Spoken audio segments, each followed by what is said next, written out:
Tears stream down Vince's face. You watch him out of the corner of your eye as you turn your attention toward the dragon. Vince, undeterred by the wounds that now cover his body, rises to his feet and moves to protect the dragon one last time. Enough! The dragon speaks. He declares that he wishes to see further harm befall none.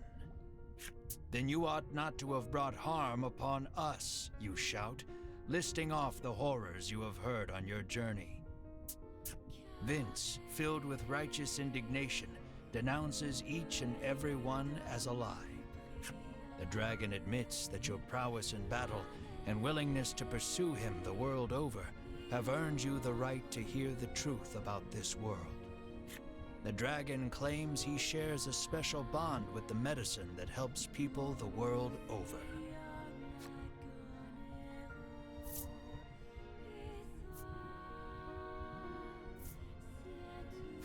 All those who succeeded in capturing the dragon in the past forced him to live a nightmarish existence on this island. They would stab him with several hundred spears. They would slice his scales off with their swords. Every day a fresh horror would visit him in the heart of the island, and every day he would cry out in pain. They then gathered up the dragon tear he shed and used it to produce their medicine.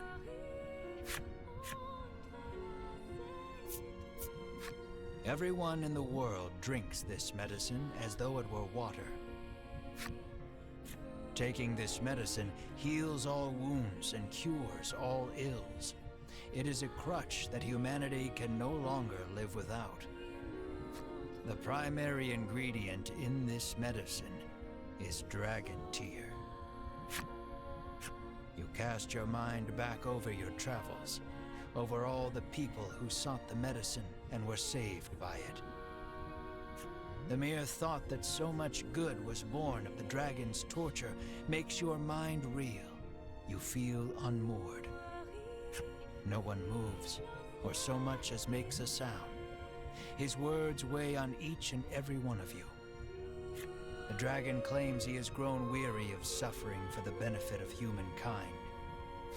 And so, he intones, I beseech you, strike me down. You hear only hurt and fatigue in his voice. Comply, and you will fulfill the order that was given you.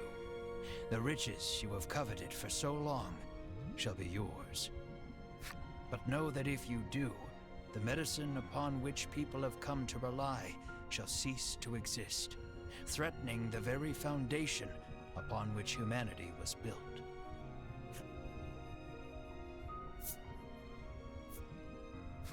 Now, knowing the tragic reality, you cannot kill this creature. Your heart filled with anguish, you lower your weapon. Out of nowhere, a burst of magic crashes over the entire party, rendering you unable to move. The Ivory Order have found their way back to the caldera and stand before the dragon once more. Sherwin stares the dragon down, fire in his eyes. At last, the world is safe, he says. Seize him at once. Edwin urges. With a nod, Sherwin approaches the dragon.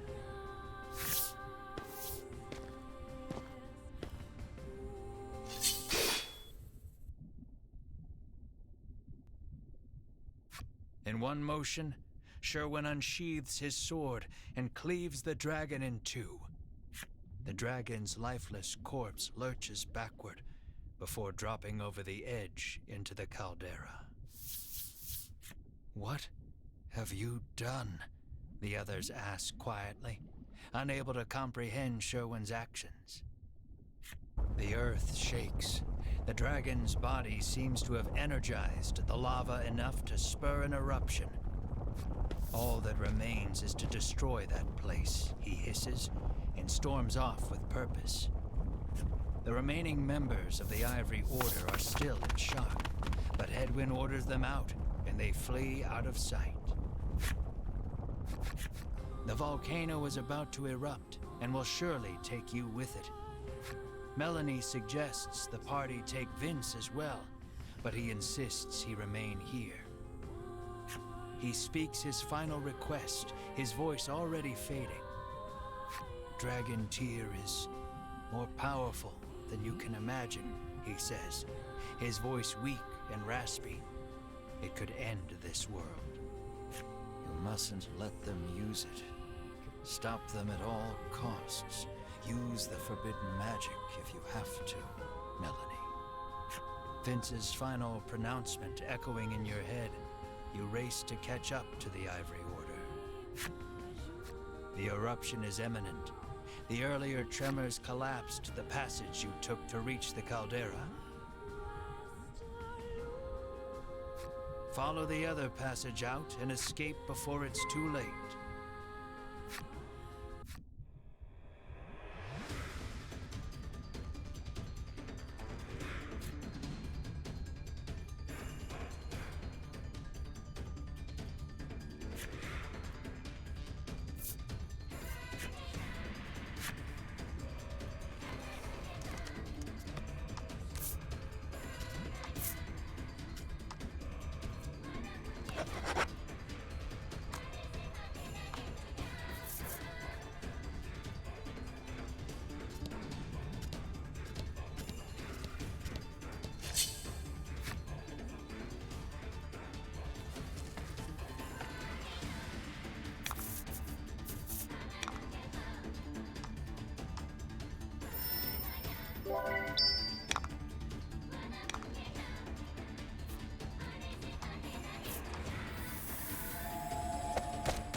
About the enemy.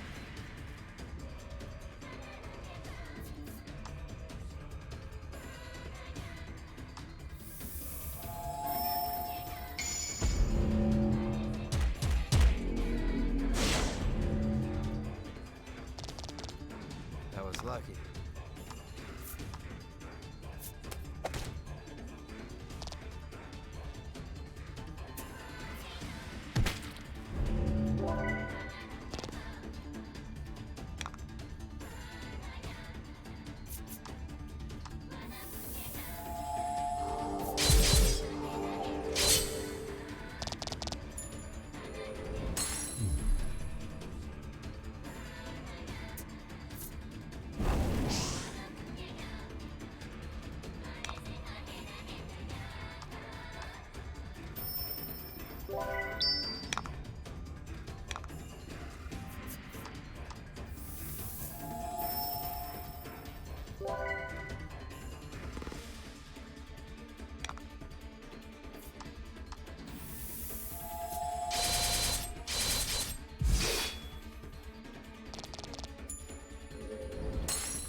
did great.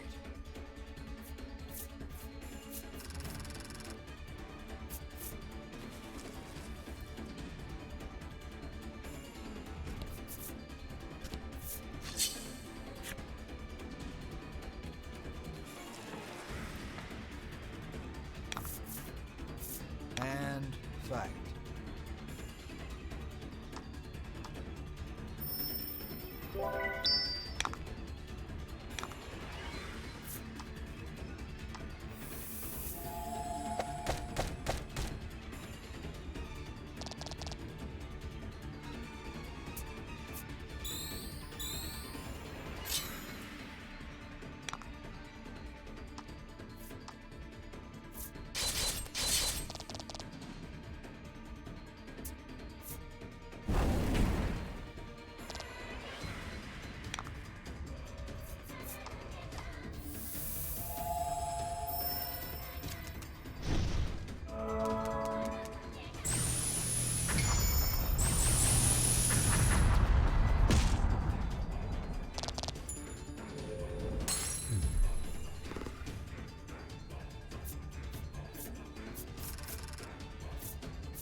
Take your time. There's no need to rush yet.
Congrats.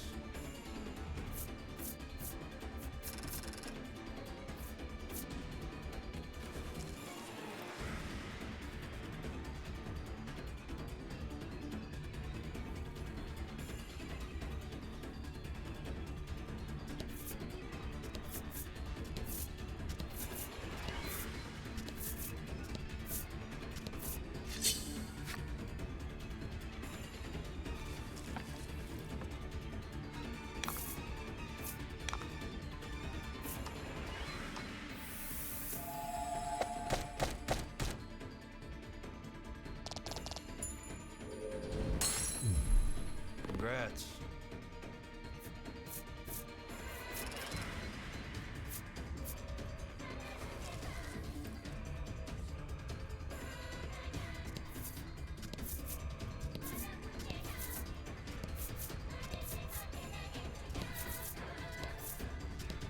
You might want to pick up the pace about now.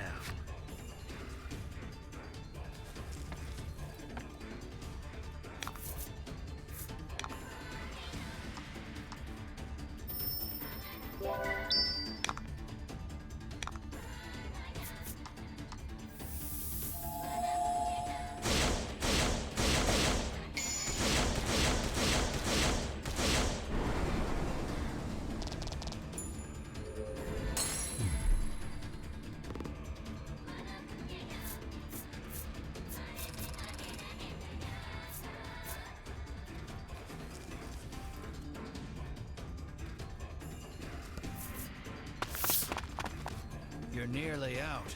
The relief of knowing you may yet outrun the encroaching lava is immense. And short-lived, as monsters burst forth from the lava, blocking your escape.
Excellent.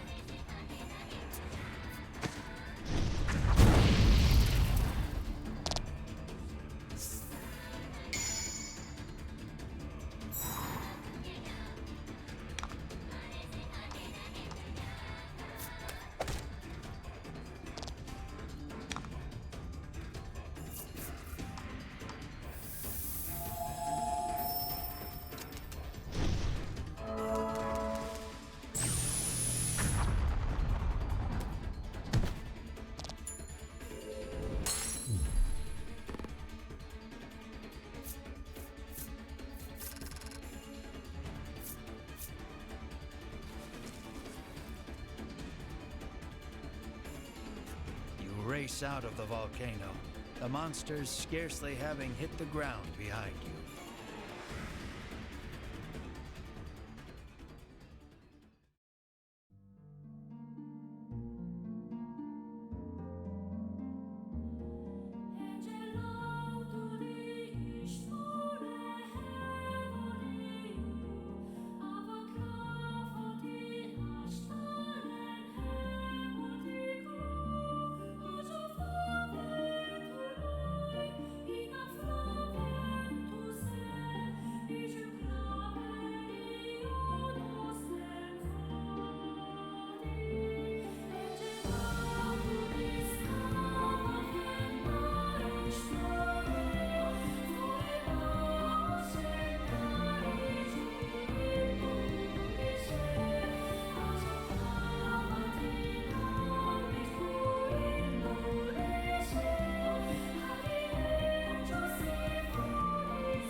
After your narrow escape from the volcano, you mull over what you learned at the summit.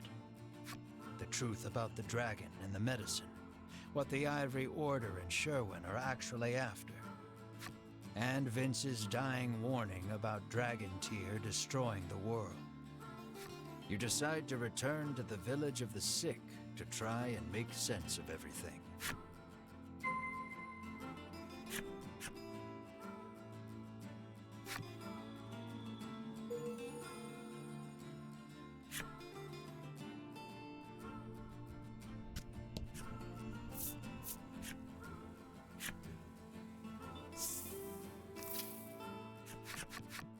I'm exhausted, says Ridis.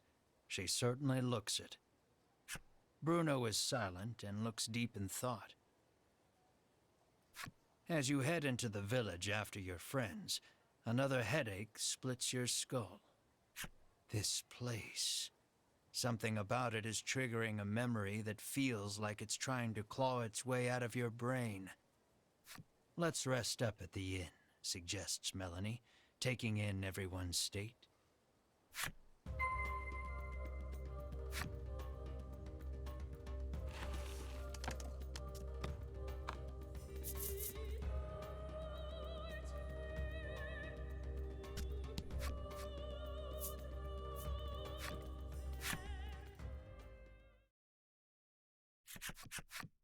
At dinner time, you and your friends gather around the table.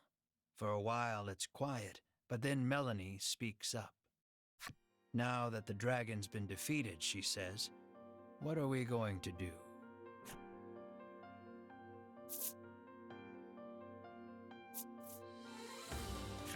In truth, the Ivory Order wanted to capture the dragon alive, but Sherwin killed him. You can't help feeling the Ivory Order is still hiding something about this island, the dragon and the medicine. We might want to look into this island a bit more, suggests Melanie. Bruno agrees with you. They call this place Mount Medica. Something tells me there are still secrets to uncover. Whether you go after the Ivory Order or investigate the island, first and foremost, you need information. The Overseer should be pretty knowledgeable about the island, reasons Melanie. You decide to pay a visit to the Overseer after a good night's rest.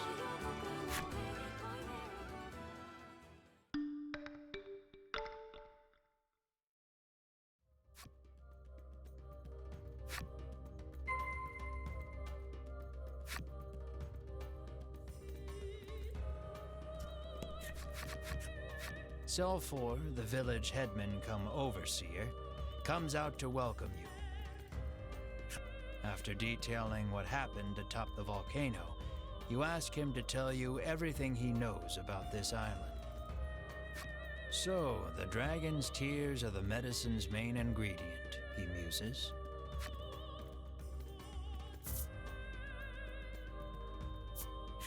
You ask Selfor what the deal with this island is.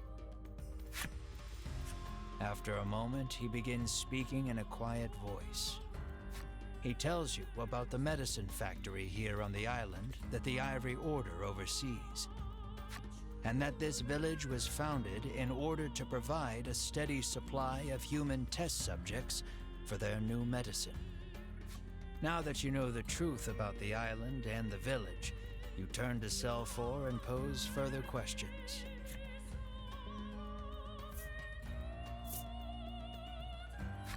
What do you mean, testing new medicine, you ask? Selfor explains that before the Ivory Order sends any of its medicines out to the greater world, they test them here first.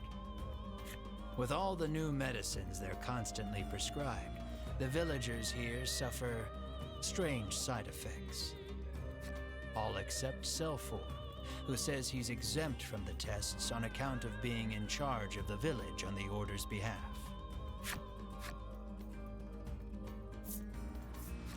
Probing further, you ask, and the Ivory Order forced the dragon to make medicine at that factory? I'm almost positive they did, he replies. That explains why the Order wanted to capture him, says Bruno, understanding dawning on his face. But if that's the case, why did Sherwin flout the Order and kill the dragon? You're still missing the final piece of this puzzle. Sometimes we get people who try to escape, he says, his gaze dropping. The Order always catches them. This is horrible, says Melanie, a harrowed look on her face. You know the abandoned house at the western edge of the village? Well, once upon a time, a family of 4 lived there. As Selfor speaks, you feel all the blood drain from your body. There's something I'd like to see for myself at that house, you say, your brow creased. At the uncharacteristically somber look on your face, Melanie, Rittis, and Bruno give silent nods.